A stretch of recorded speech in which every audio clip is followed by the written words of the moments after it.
les ans en France, environ 100 000 personnes sont victimes d'un infarctus du myocarde et 80 000 d'une attaque cérébrale. Ce sont des accidents cardiovasculaires dus à la formation de la plaque d'athérome dans la paroi des artères. Nous connaissons tous, parmi nos proches ou nos relations, une personne qui a eu un tel accident. Vous allez découvrir, au cours d'un voyage dans les artères, ce qu'est l'athérome, à quoi il est dû, comment il se développe et pourquoi il provoque des accidents cardiovasculaires. Voici la coupe d'une artère au niveau de laquelle va se développer une plaque d'athérome. La formation de la plaque d'athérome est favorisée par certains facteurs, appelés facteurs de risque cardiovasculaire, parmi lesquels l'hypertension artérielle, le diabète ou l'excès de cholestérol dans le sang, mais aussi par le tabagisme et le vieillissement. Le sang, propulsé dans les artères par chaque contraction du cœur, contient des globules rouges, des globules blancs, des plaquettes et des substances destinées à fournir de l'énergie pour le bon fonctionnement de l'organisme. Parmi ces substances, il y a le cholestérol, indispensable à la fabrication des cellules.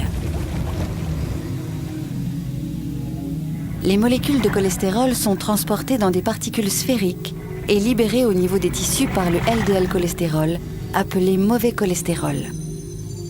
Alors que les molécules de cholestérol en excès sont récupérées par le HDL-cholestérol, appelé bon cholestérol, et ramenées vers le foie. La paroi des artères est revêtue de cellules antiadhésives et imperméables, dites cellules endothéliales. Ce sont ces cellules qui permettent l'écoulement du sang vers les organes en toute fluidité. Sous l'effet des facteurs de risque, le revêtement se dégrade, perd ses propriétés antiadhésives et devient perméable aux cellules et aux substances qui circulent dans le sang. Des globules blancs peuvent alors se coller aux cellules endothéliales, pénétrer en dessous et se transformer en cellules géantes appelées macrophages. Le LDL-cholestérol, quand il est en trop grande quantité dans le sang, passe aussi sous les cellules endothéliales. Les macrophages se mettent alors à dévorer des quantités phénoménales de LDL-cholestérol pour devenir de plus en plus volumineux. On les appelle alors cellules spumeuses. Saturées de cholestérol, elles éclatent. L'accumulation de leurs débris attire d'autres globules blancs et des cellules de l'inflammation, provoquant une véritable réaction en chaîne qui aboutit à la formation progressive d'une plaque d'athérome.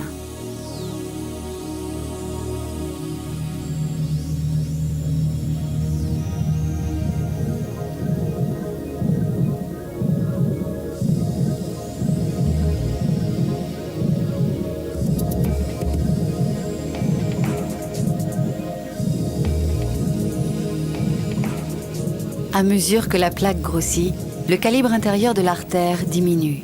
L'artère ne peut alors plus délivrer à l'organe qu'elle irrigue les quantités de sang suffisantes pour son bon fonctionnement.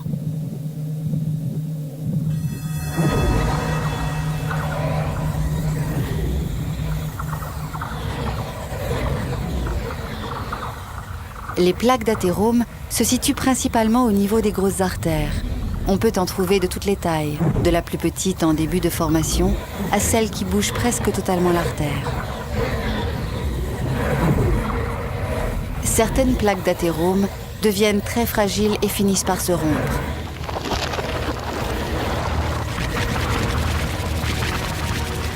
Dans les cas les moins graves, il se forme un petit caillot qui ne bouge pas l'artère, mais contribue à la croissance de la plaque d'athérome.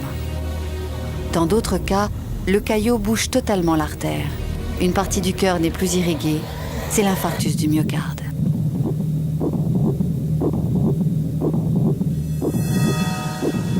Enfin, une partie du caillot peut se détacher, partir dans la circulation sanguine et aller boucher une artère de plus petite taille. C'est une embolie artérielle, comme lors des attaques cérébrales. La plaque d'athérome met plusieurs années pour se développer.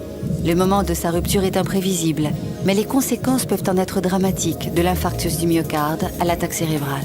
Le traitement des facteurs de risque comme l'hypertension artérielle, le diabète, l'excès de cholestérol et l'arrêt du tabac permettent de freiner ou de stopper l'évolution de l'athérome.